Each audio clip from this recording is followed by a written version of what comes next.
गुजरात में भाजपा इतिहास रचने की ओर है। भाजपा समर्थकों ने जश्न मनाना शुरू कर दिया है।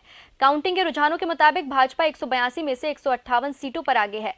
आज भाजपा 1985 में कांग्रेस की सबसे बड़ी जीत का रिकॉर्ड तोड़ देगी। मोदी के गुजरात का सीएम रहते भाजपा ने 2002 के चुनाव में 127 सीटें जीती थी।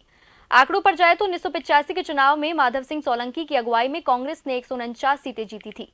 दिलचस्प बात यह है कि चुनाव प्रचार के दौरान प्रधानमंत्री मोदी ने कहा था कि नरेंद्र का रिकॉर्ड भूपेंद्र तोड़ेंगे। चुनाव नतीजों में यह नजर भी आ रहा है।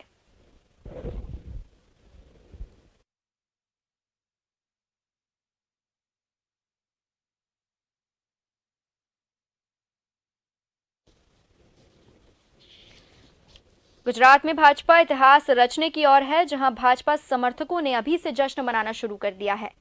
काउंटिंग के रुझानों के मुताबिक भाजपा 182 में से 158 सीटों पर आगे है। आज भाजपा 1985 में कांग्रेस की सबसे बड़ी जीत का रिकॉर्ड तोड़ देगी।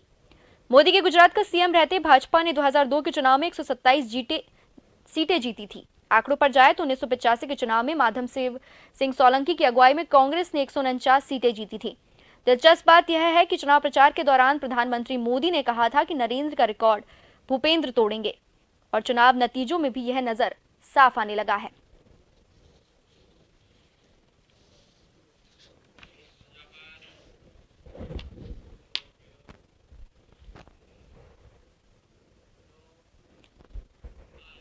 खबर पर अधिक बातचीत के लिए मेरे साथ फोन लाइन पर जुड़ चुके हैं हमारे संवाददाता जयेश प्रजापत। जयेश, गुजरात में भाजपा इतिहास रचने की ओर है और अभी से भाजपा समर्थकों ने जश्न मनाना शुरू कर दिया है। रुझानों के मुताबिक भाजपा 182 में से 158 सीटों पर आगे है और कहा जा रहा है कि एक नया रिकॉर्ड बनेगा। क्या कुछ अधिक कहना है इस पर? किस तरह का माहौल देखा जा रहा है गुजरात में?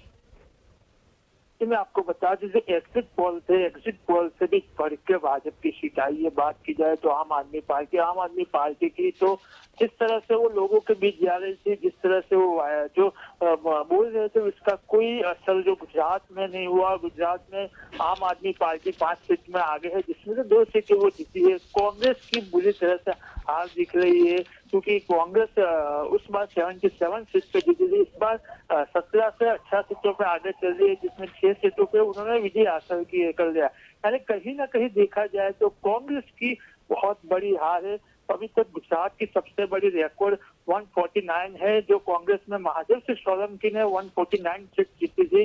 वो रिकॉर्ड आज रिकॉर्ड ब्रेक हो जाएगा। नरेंद्र मोदी भी जब सभाएं करते थे, रैलियां करते थे, तब वो खुद ही बोलते थे, इस बार मैं ही चाहता हूँ कि भूपेंद्र पटेल जो सीएम है गुजरात के, वो मेरा रिकॉर्ड भी तोड़े। वो सब रिकॉर्ड तोड़ के रिकॉर्ड ब्रेक गुजरात में बीजेपी को सीटें मिला है। यानी कहीं ना कहीं देखा जाए तो बीजेपी में जो केंद्रीय नेता थे अमित शाह और नरेंद्र मोदी भी खुद दिन में 4 से 5 सभाएं और रैलियां करते थे, उसका सीधा असर यहाँ दिखना मिला है। बात की जाए तो वोट प्रतिशत कम मिला था, वोट कम हुए थे, वोटिंग कम हुआ था। वोटिंग कम की वजह से जो बीजेपी को हर बार नुकसान होता है, पर इस बार कहीं ना कहीं जो वोटिंग कम हुआ उसमें बीजेपी को फायदा हुआ है। और बता दूं आपको, कहीं ऐसी जो बड़ी सीटें हैं, जैसे विरमगाम में हार्दिक पटेल है, वो बड़ी लिस्ट से जीते हैं। बात की जाए वहाँ के सिटिंग एमएलए जो आम आदमी पार्टी से भी कम वोट लाए थे। यानी कहीं ना कहीं देखा जाए तो जो कांग्रेस का प्रदर्शन है तो काफी निरस रहा है। पर बात की जाए तो आम आदमी पार्टी ने अपना खाता है गुजरात में खोला है, और जो बीजेपी है रिकॉर्ड ब्रेक करके आगे बढ़ रही है। और आने वाले समय में खुद नरेंद्र मोदी और अमित शाह सहित बड़े नेता है जो शपथ विधि में गुजरात में हाजिर रहेंगे। जी चलिए, तमाम